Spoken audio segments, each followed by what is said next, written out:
فرعون اور اس کی خادمہ۔ حضور اکرم صلی اللہ علیہ وسلم شب معراج میں بیت المقدس کی طرف جاتے ہوئے مصر کے قریب ایک مقام سے گزرے تو انہیں نہایت ہی اعلیٰ اور زبردست خوشبو آنے لگی۔ آپ صلی اللہ علیہ وسلم نے حضرت جبرائیل علیہ السلام سے پوچھا کہ یہ خوشبو کیسی ہے؟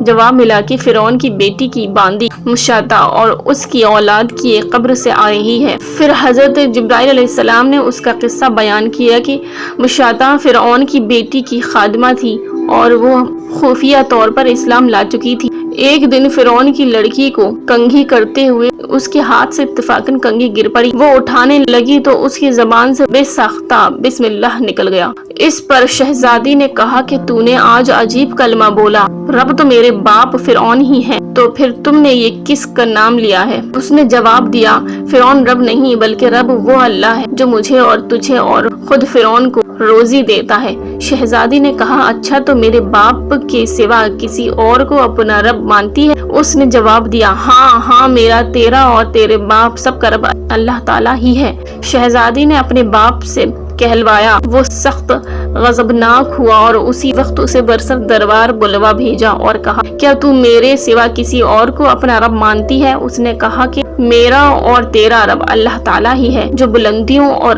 بزرگی والا ہے۔ فرعون نے اسی وقت حکم دیا کہ تانبے کی جو گائے بنی ہوئی ہے اس کو خوب تپایا جائے اور جب بالکل آگ جیسی ہو جائے تو اس کے بچوں کو ایک ایک کر کے اس میں ڈال دیا جائے، آخر میں خود اسے بھی اسی میں ڈال دیا جائے۔ چنانچہ وہ گرم کی گئی۔ جب آگ جیسی ہو گئی تو حکم دیا کہ اس کے بچوں کو ایک ایک کر کے اس میں ڈالنا شروع کرو۔ اس نے کہا، بادشاہ ایک درخواست میری منظور کرو، یہ کہ میری اور میرے ان بچوں کی ہڈیاں ایک ہی جگہ ڈال دینا۔ اس نے کہا، اچھا تیرے کچھ حقوق ہمارے ذمہ ہیں اس لیے یہ منظور ہے۔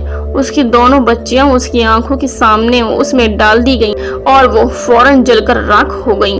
پھر سب سے چھوٹے کی باری آئی جو ماں کی چھاتی سے لگا دودھ پی رہا تھا۔ فرعون کے سپاہیوں نے اسے گھسیٹا تو اس نیک بندی کی آنکھوں تلے اندھیرا چھا گیا۔ اللہ تعالیٰ نے اس بچے کو اسی وقت زبان دے دی اور اس نے بآواز بلند کہا، اماں جان افسوس نہ کر، اماں جان ذرا بھی پسوپش نہ کرو، حق پر جان دینا ہی سب سے بڑی نیکی ہے۔ چنانچہ انہیں صبر آ گیا، اس بچے کو بھی آگ میں ڈال دیا گیا اور آخر میں ان کی ماں کو بھی اسی آگ میں جلا دیا۔